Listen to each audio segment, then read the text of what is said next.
अस्सलामु अलैकुम दोस्तों, आज हम बताएंगे सब्र की अहमियत।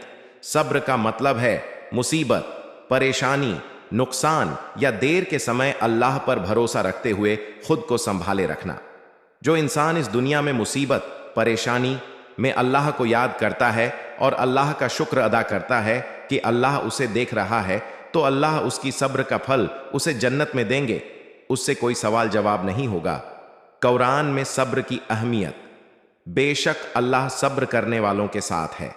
सूरह अल-बकरा में बताया गया है सब्र करने वालों का दर्जा।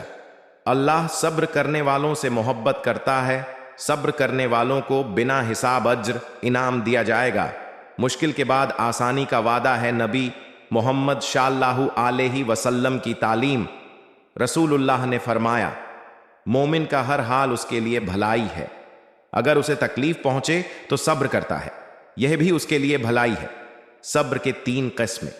इबादत पर सब्र, नमाज, रोजा, नेक अमाल पर कायम रहना, गुनाह से बचने पर सब्र, नफ्स की ख्वाहिशों को रोकना, मुसीबत पर सब्र, दुख, बीमारी और इम्तिहान में अल्लाह पर यकीन। सब्र कमजोरी नहीं बल्कि सच्चे ईमान की पहचान है।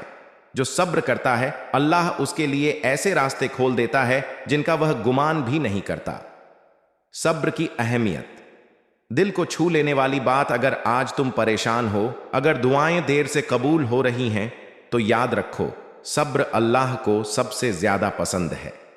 कुरान में अल्लाह फरमाता है, निश्चय ही अल्लाह सब्र करने वालों के साथ है। सब्र करने वाला कभी हारता नहीं, क्योंकि अल्लाह उसका साथी होता है। सब्र की अहमियत। इस्लाम में सब्र को बहुत ऊंचा दर्जा दिया गया है। सब्र का मतलब सिर्फ चुप रहना नहीं, बल्कि तकलीफ, परेशानी, नुकसान और देर के समय अल्लाह पर पूरा भरोसा रखते हुए अपने ईमान पर कायम रहना है। इंसान की जिंदगी इम्तिहानों से भरी हुई है और हर इम्तिहान में सब्र ही वह हथियार है जो इंसान को टूटने से बचाता है। कुरान मजीद में अल्लाह ताला बार बार सब्र की ताकीद फरमाते हैं। अल्लाह फरमाता है, ऐ ईमान वालों, सब्र और नमाज से मदद मांगो, निश्चय ही अल्लाह सब्र करने वालों के साथ है।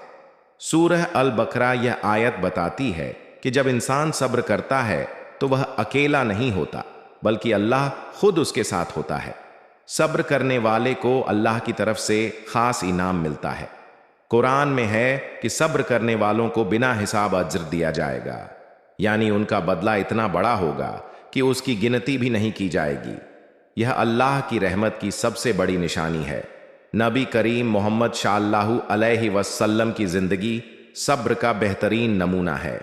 आपने ताने सुने, पत्थर खाए, तकलीफें झेली, लेकिन कभी अल्लाह से शिकायत नहीं की। आपने फरमाया, मोमिन का हर हाल उसके लिए भलाई है। अगर उसे खुशी मिले तो शुक्र करता है, और अगर तकलीफ पहुंचे तो सब्र करता है। दोनों हालात में उसके लिए भलाई है। सब्र के 3 बड़े प्रकार बताए गए हैं। पहला, इबादत पर सब्र, जैसे नमाज पढ़ना, रोजा रखना और नेक कामों पर लगातार कायम रहना। दूसरा, गुनाह से बचने पर सब्र, जब नफ्स बुराई की तरफ बुलाए लेकिन इंसान खुद को रोक ले। तीसरा, मुसीबत पर सब्र, बीमारी, गरीबी, नुकसान या किसी भी मुश्किल वक्त में अल्लाह की रजा पर राजी रहना। आज के दौर में इंसान जल्दी मायूस हो जाता है। थोड़ी सी परेशानी आते ही वह शिकायत करने लगता है, जबकि सब्र सिखाता है कि हर रात के बाद सुबह जरूर आती है और हर मुश्किल के बाद आसानी जरूर होती है। आखिर में यही कहा जा सकता है कि सब्र कमजोरी नहीं बल्कि ईमान की ताकत है। जो इंसान सब्र करता है, अल्लाह उसके लिए ऐसे रास्ते खोल देता है जिनकी उसने कभी कल्पना भी नहीं की होती। इसलिए हर हाल में सब्र रखो, क्योंकि अल्लाह सब कुछ देख रहा है और सही वक्त पर सबसे बेहतर फैसला करता है।